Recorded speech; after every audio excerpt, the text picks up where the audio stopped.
Hai guys, Assalamualaikum warahmatullahi wabarakatuh. Salam, Om Swastiastu, Namo Buddhaya, salam kebajikan.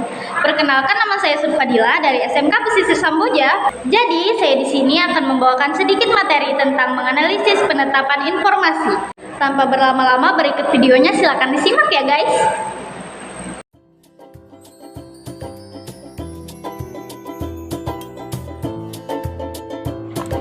Di sini kita akan membahas 3 poin seputar menganalisis penetapan informasi. Yang pertama, formasi pegawai negeri sipil pusat. Yang kedua, formasi pegawai negeri sipil daerah. Yang terakhir, anggaran penetapan formasi pada setiap tahun. Nah guys, sebelum masuk ke 3 pembahasan poin tadi, saya akan menjelaskan terlebih dahulu apa sih penetapan formasi itu. Jadi, penetapan formasi adalah proses menentukan jumlah dan susunan jabatan yang dibutuhkan oleh suatu organisasi untuk menjalankan tugasnya dalam jangka waktu tertentu. Formasi ditetapkan untuk memastikan jumlah dan kualitas pegawai yang memadai.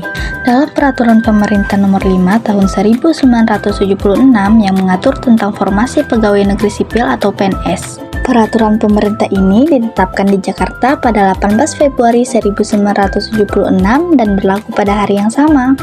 Secara nasional, formasi pegawai negeri sipil setiap tahun telah ditetapkan oleh menteri yang bertanggung jawab dalam hal ini, yaitu Menteri Pendayagunaan Aparatur Negara. Formasi pegawai negeri sipil terbagi menjadi 2, berikut penjelasannya. A. Formasi pegawai negeri sipil pusat. Formasi pegawai negeri sipil pusat adalah jumlah dan susunan pangkat PNS yang dibutuhkan oleh instansi pemerintah pusat. Formasi PNS pusat ditetapkan oleh Menteri Pendayagunaan Aparatur Negara dengan pertimbangan Kepala Badan Kepegawaian Negara atas usul Pembina Kepegawaian Pusat. B. Formasi pegawai negeri sipil daerah.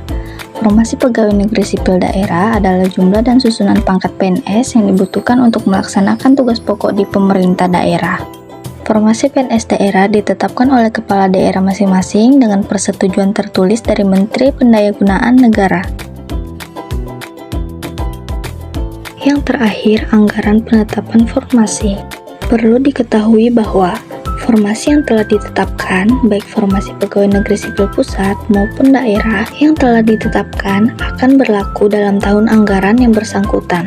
Oleh karena itu, tidak diperkenankan untuk digunakan pada tahun anggaran berikutnya atau sebelumnya. Dalam penetapan formasi pegawai pada setiap tahun anggaran, terdapat beberapa hal yang perlu diperhatikan. Yang pertama, jumlah pegawai negeri sipil yang ada.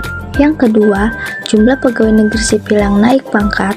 Yang ketiga, jumlah pegawai negeri sipil yang berhenti, meninggal dunia, atau pensiun.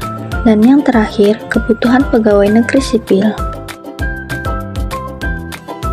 Pada layar tampilan berikut, itulah salah satu contoh struktur penetapan formasi.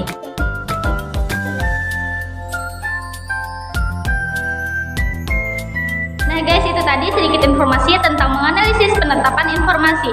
Terima kasih dan sampai jumpa.